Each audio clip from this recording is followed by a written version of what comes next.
మరి చిన్నప్పుడు first remuneration 1000 తీసుకున్నారు మీరు, ఇప్పుడు ఎంత తీసుకుంటున్నారు? సస్పెన్స్ ఈ సీరియల్ కదా. ఓకే. ఇంకా మూవీస్ అంటే నేను మెచ్యూర్డ్ అయ్యి నేను ఒక సినిమా మాట్లాడి ఒక కమిట్ అయ్యి అట్లా ఇప్పటి వరకు జరగలేదు. మా అమ్మమ్మ ఉన్నంత వరకే సినిమాలు చేశాను అనమాట. అవును. ఇప్పుడు కనుక సినిమా వచ్చిందని కనుక నేనే మాట్లాడాలి. పేమెంట్స్ అవని, డేట్స్ అవని, క్యారెక్టర్ అవని అన్ని నాకు ఇష్టమైతేనే నేను చేస్తా.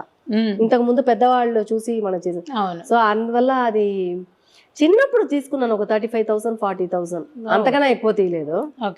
35 పర్ డే కాదు, ఎవరు ఆ కాలంలో పర్ డే ఇస్తారు.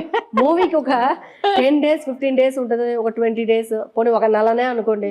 మంచిగా ఒక అమౌంట్ మేము 30,000 ఇస్తామండి అడ్వాన్స్ తీసుకోండి అంటారు, మధ్యలో ఒక అమౌంట్ అంటే చాలా ఎక్కువ ఇస్తారు. ఎప్పుడో 1500, 5000, 10,000, 15,000, 20,000, 25,000, 35,000, ఫైనల్ గా 40 వరకు తీసుకున్నాను. అంతకన్నా ఎక్కువ తీసుకోలేదు. ఓకే. అది ఏ ఏజ్ వరకు తీసుకున్నాను అలా? పిల్లలు చైల్డ్ ఆర్టిస్ట్ గా ఉన్నంత వరకు. మా తల్లి గంగమ్మ అయితే హీరోయిన్ గా ఒక సినిమా చేశాను, అదే దేవుడి సినిమా అనుకోండి, పెద్దగా ఆడలేదు. అదైతే 1 lakh ఇచ్చి ఉంటారేమో అంతే. ఇప్పుడు సీరియల్స్ వచ్చి డే బేసిస్ కదా. మీకు ఎన్ని రోజులు అంటే అన్ని రోజులు.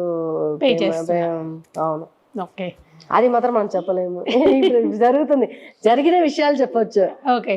సో జరుగుతున్న విషయాలు